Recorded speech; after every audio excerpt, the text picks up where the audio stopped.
No MartaCast de hoje, a gente vai mergulhar de cabeça num mistério que, olha, com certeza gera uma frustração imensa em muita gente brilhante por aí. É um mistério bem doloroso, eu diria. Demais. Pense bem na seguinte situação. Por que será que trabalhar duro, ter uma disciplina assim, de ferro, fazer inúmeros cursos, ler todos os livros possíveis, buscar conhecimento sem parar, muitas vezes simplesmente não é suficiente para alcançar aquele sucesso financeiro ou pessoal tão sonhado? Pois é, fica parecendo que existe uma parede de vidro, né? Exato, a pessoa enxerga o próximo nível, ela corre na direção dele, mas sempre bate de cara em algo invisível e cai para trás. E para investigar isso, as notas e fontes de hoje trazem as ideias do pesquisador Elton Euler, que é o criador da chamada teoria da permissão. A nossa missão hoje, neste mergulho profundo, é justamente desvendar a anatomia dessa parede invisível. É uma premissa fascinante e muda totalmente o jogo, sabe? O que o material nos mostra é que nós, seres humanos, na imensa maioria das vezes em que a gente fracassa repetidamente em algo, a gente não está esbarrando na falta de capacidade. Também não é falta de esforço ou preguiça. Nós esbarramos num teto invisível de autorização. É a tal da permissão. Segundo essa teoria, um indivíduo só consegue ir até onde ele se permite ir. E o mais louco é de onde vem essa permissão. Exatamente. O grande detalhe é que essa permissão interna é ditada quase inteiramente pelo ambiente de origem e pelas relações mais profundas que essa pessoa tem. E é exatamente por isso que quem nos escuta hoje precisa prestar muita atenção a cada detalhe da nossa conversa. Esta análise vai mudar completamente a forma de enxergar a famosa autossabotagem. Total. Vai ficar muito claro que aquele comportamento destrutivo, sabe, o famoso atirar no próprio pé bem na hora em que as coisas estão dando certo, Não é um defeito de caráter. não é. E também não é falta de inteligência emocional isolada.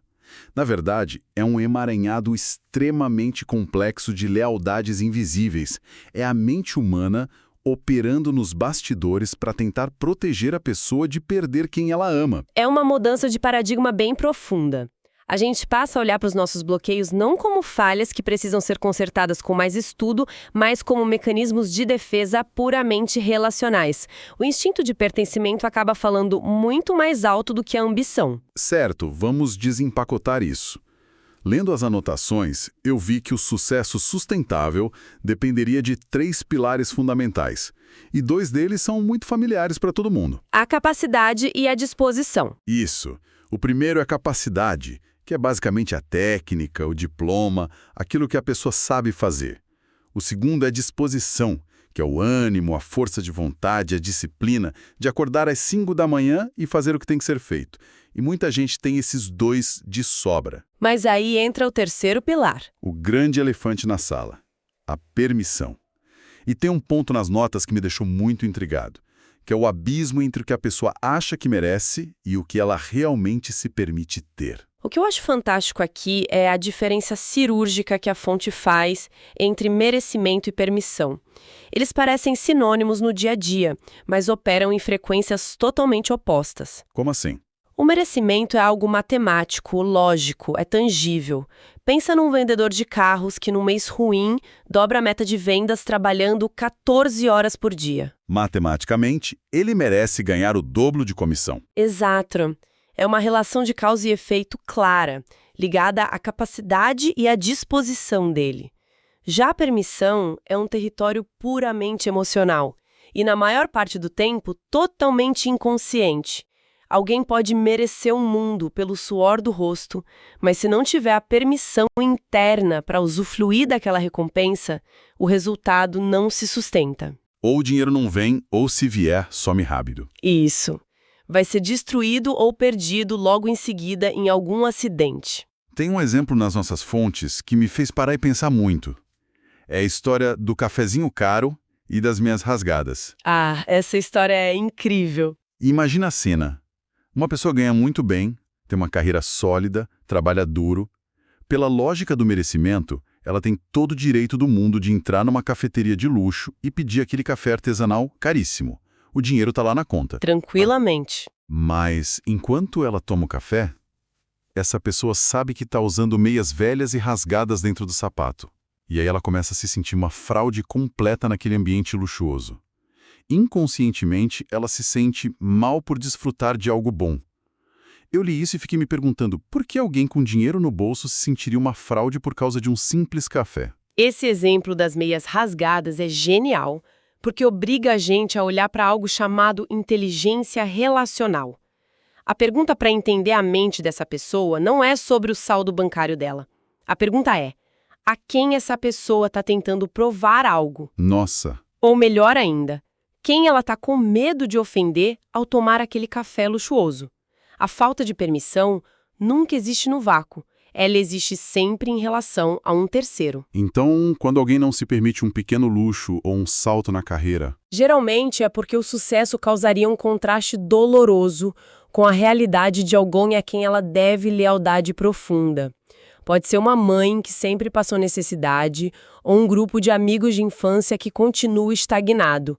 O luxo, nesse caso, soa como uma traição emocional. caramba, e isso liga perfeitamente com uma das metáforas mais visuais que eu encontrei nos textos, a metáfora da viagem de carros. Sim, a dinâmica do comboio. Isso.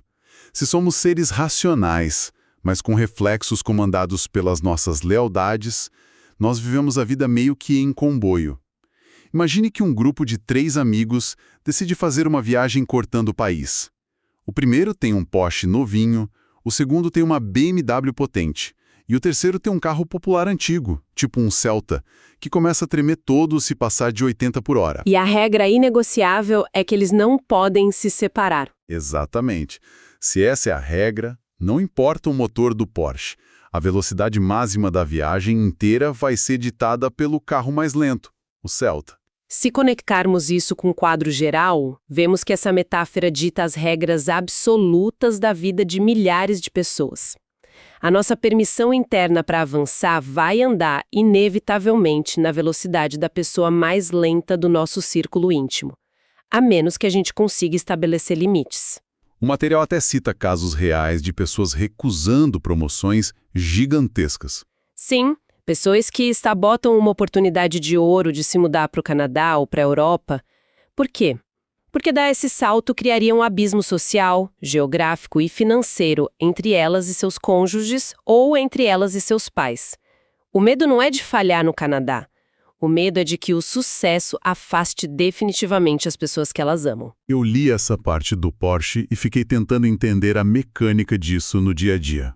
Por que a pessoa que tem o Porsche não simplesmente acelera e diz, enquanto vocês lá na frente? Porque o teto financeiro costuma ser a linha onde o sucesso vira ofensa. Se um irmão está lutando para pagar a conta de luz, ganhar R$100 mil por mês vira um peso emocional esmagador. Faz todo sentido. E aqui é onde a coisa fica realmente interessante. Porque as notas mencionam que quando o indivíduo está prestes a romper esse teto, quando o Porsche tenta acelerar e deixar o Celta para trás, a mente não manda só um aviso. Não mesmo. Ela cria problemas reais para forçar a pessoa a frear. É o tal do momento pré-queda. E essa é talvez a parte mais contraintuitiva de toda a teoria. A proposta é que todo problema repentino, e estamos falando de coisas físicas, acidentes de carro, dívidas, doenças, tem uma utilidade e uma medida exata. A regra dos 3 P's, certo? Isso. Todo acontecimento negativo que funciona como freio revela o que a pessoa precisa, permite e prefere. O que ela precisa? De uma âncora para não avançar e não se desconectar do grupo. O que ela permite? Ela permite que esse nível de caos entre na vida para justificar a estagnação. E o que ela prefere?